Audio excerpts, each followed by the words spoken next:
সেই মির্জাপুরদের উপরওয়ালা ক্ষমা করেনি। আমি মনে করি বাংলার মির্জাপুর একেও উপরওয়ালা ক্ষমা করবে না, আর বাংলার মানুষ একে ক্ষমা করবে না। আমি প্রশ্ন করতে চাই এই শুভেন্দু অধিকারী মতো গাদ্দারকে, যে আজকে যদি বাংলাতে যদি জঙ্গি ঢোকে তার দায়ভার কার? কোথায় গেল 56 ইঞ্চি ছাতির বড় বড় কথা?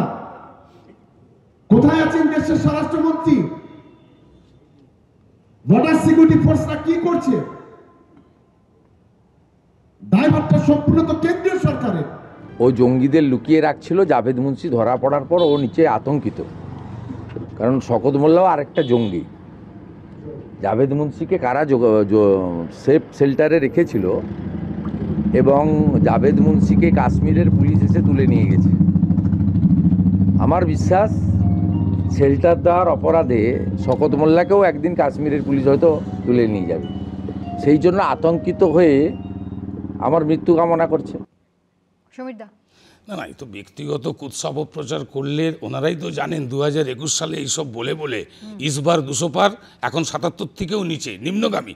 10টা উপনির্বাচন হয়েছে, মানুষকে সবই বোঝানোর চেষ্টা করেছে। কাশ্মীর পুলিশ ধরে নিয়ে যাবে? না না, কাশ্মীর থেকে তো বাংলা আসতে, এই যে ক্যানিংয়ে আসতে দিল্লি টিল্লি অনেকে 5টা রাজ্য তো পালিয়ে আসতে হয়েছিল।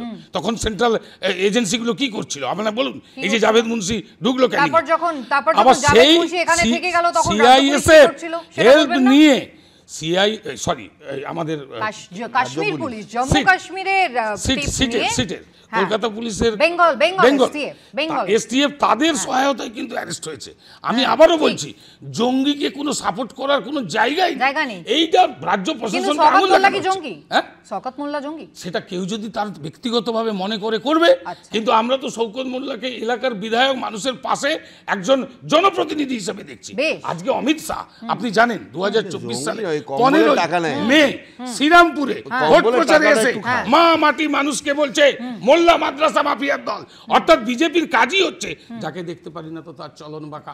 আরে তুমি, তোমার হাতে তো সেন্ট্রাল ফোর্স, তোমার হাতে তো আইবি, তোমার হাতে এনএসজি ঢুকে গিয়েছিল না? এনএসজি দিয়ে অনেক বোম পেয়ে গেল সন্দেশখালীতে, কি পেলো লাস্টে? কিছু ভাঙা বন্ধু। তারপরে শুভেন্দু অধিকারী বলতে কাউকে ইউএপিএতে অ্যারেস্ট করে নেবেন, এনআইএ, ইডি, মানে এজেন্সি হাতে আছে, তাই জন্য যথেষ্টভাবে ব্যবহার করতে হবে। সমীর দা তো তাই বলছেন। সর্বরীতি, হ্যাঁ, না সমীর দা তো তাই বলবেনই, কারণ সমীর দাদের কথার তীর তারা কেন্দ্রের দিকে ঘুরে দিয়ে নিজেদের পিঠ বাঁচানো। সুপ্রতীক সরকার বলছেন আমাদের কাছে তথ্য ছিল বললেন। এখন কথা হচ্ছে তথ্য ছিল তো চুপ করে বসেছিলেন কেন? হাত গুটিয়ে বসেছিলেন কেন?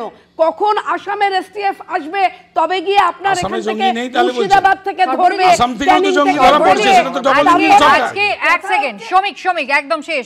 শ্রমিক, এনআইএ, ইডি যার উপরই ভরসা করছেন না কেন শুভেন্দু অধিকারী, ইডি তো আজ পর্যন্ত প্রাথমিক নিয়োগ দুর্নীতিতে চার্জটাই গঠন করতে পারেনি। আজকে চার্জ গঠন করার কথা বলেছে কলকাতা হাইকোর্ট। মানে কোর্টের ধাক্কা ছাড়া আজ পর্যন্ত এজেন্সি কতটা সাকসেসফুল হয়েছে? সেটাই হচ্ছে সবথেকে বড় ব্যাপার। আপনি যদি এই কেসগুলো দেখেন, ইডি কেসে মানে অত্যন্ত উইক, এবং পার্থ চট্টোপাধ্যায় কিন্তু ইডির কেসে অলরেডি তারা জামিনও পেয়ে গেছেন।